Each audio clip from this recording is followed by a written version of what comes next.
John chapter 17, I'm going to read it straight through. And then we'll make some comments about it.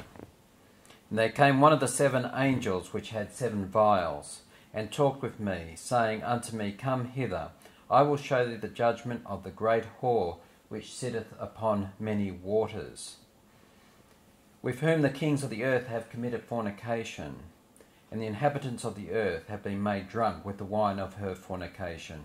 So he carried me away in the spirit into the wilderness. And I saw a woman sit upon a scarlet-coloured beast, full of the names of blasphemy, having 7 heads and 10 horns. And the woman was arrayed in purple and scarlet colour, and decked with gold and precious stones and pearls, having a golden cup in her hand, full of abominations and filthiness of her fornication. Even here, looking at the precious stones and gold, if we look towards that little horn power, we see all those things in abundance. And upon her head was the name written, Mystery Babylon the Great, the mother of harlots and abominations of the earth. And I saw the woman drunken with the blood of saints and with the blood of martyrs of Jesus, and when I saw her, I wondered with great admiration. The angel said unto me, Wherefore didst thou marvel? I will tell thee the mystery of the woman and of the beast that carrieth her, which hath the 7 heads and 10 horns. The beast that thou sawest was and is not, and shall ascend out of the bottomless pit, and go into perdition. And they that dwell upon the earth shall wonder, whose names are not written in the book of life from the foundation of the world, when they behold the beast that was and is not, and yet is. And here is the mind which hath wisdom. The 7 heads are 7 mountains on which the woman sitteth, and there are 7 kings. 5 are fallen, and 1 is, and the other is not yet come. And when he cometh, he must continue a short space. And the beast that was and is not, even he is of the 8th, and is of the 7, and goeth into perdition. And the 10 horns which thou sawest are 10 kings, which have received no kingdom as yet, but receive power as kings 1 hour with the beast. These have one mind, and shall give their power and strength unto the beast. These shall make war with the Lamb, and the Lamb shall overcome them, for he is Lord of lords and King of kings. And they that are with him are called, and chosen, and faithful. And he saith unto me, The waters which thou sawest, where the whore sitteth, are peoples, and multitudes, and nations, and tongues. And the 10 horns which thou sawest upon the beast, these shall hate the whore, and shall make her desolate and naked, and shall eat her flesh, and burn her with fire.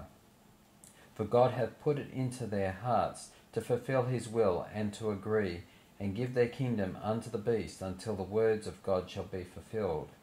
And the woman which thou sawest is the great city, which reigneth over the kings of the earth. Let's see if we can go over some of the detail of that which we just heard. Here's this beast. This is the same beast which come up out of the sea, as described in Revelation 13. But this time a woman, a prostitute woman, rides upon the beast. So there is a slight difference between the beast here presented, because the woman rides on the beast, and then you just have the beast and its attributes as given in Revelation 13. Now some of the details that are given, the waters, the beast of Revelation 13 comes up out of the water, and it tells us here in verse 17, waters represent nations, kindreds, tongues, peoples. So the beast coming up out of the sea is amongst populated areas of the earth in which it has its dominance. Now it tells us that it is on 7 hills. Its heads represent 7 mountains. We could take this as 2 cities, Constantinople, or we could take this as Rome. But in both those 2 cities, we have the power of the Catholic Church formed. Now, of this beast. We can see here attributes as given visually. It's drunk with the blood of martyrs. It has false doctrines. It's made nations drink of the wine of its false doctrines. It has 7 heads. Now it tells us to count the heads. Maybe I'll go first here to attributes that we see. Here you can see it has the body of a leopard, the mouth of a lion, and has the paw of a bear. This is the beast that the woman rides, a prostitute woman, and 7 heads, 7 kings. It says there is actually 8. Now what are the kingdoms that make up this beast power? Well, we see that from what I just spoke of, mouth of a lion. Lion is the kingdom of what? Babylon. So that's the first kingdom. And all those that preceded imbued the ideas and teachings of Babylon as it come down to Rome. So you have Babylon, Medo-Persia, Greece, Rome, paganism. And then came the church, papal Rome. And after that, what do we have? We have papal Rome, then we have Protestant America, soon to fulfill a role in apostate Christianity. And we have the 10 toes at the end.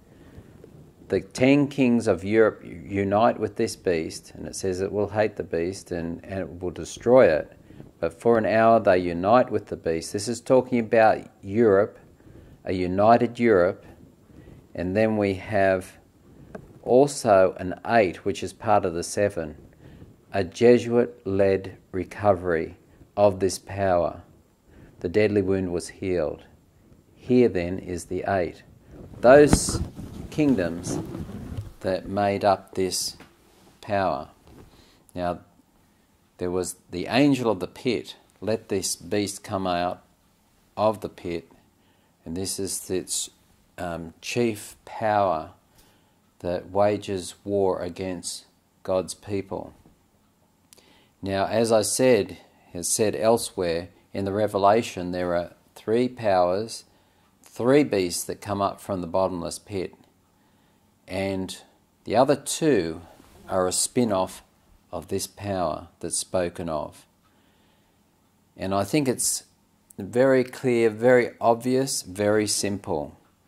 But I haven't seen very many, I don't remember seeing any actually, clear interpretations of this beast power concerning that which makes it up, which I spoke of, Babylon, Medo-Persia, Greece, Rome, then coming to papal Rome, then the United States or Protestantism involved in the apostasy, Protestant America, and then also a united Europe, the 10 toes coming to the end of time, and then we have the 8th, which is of the 7, a Jesuit-led recovery of the little horn.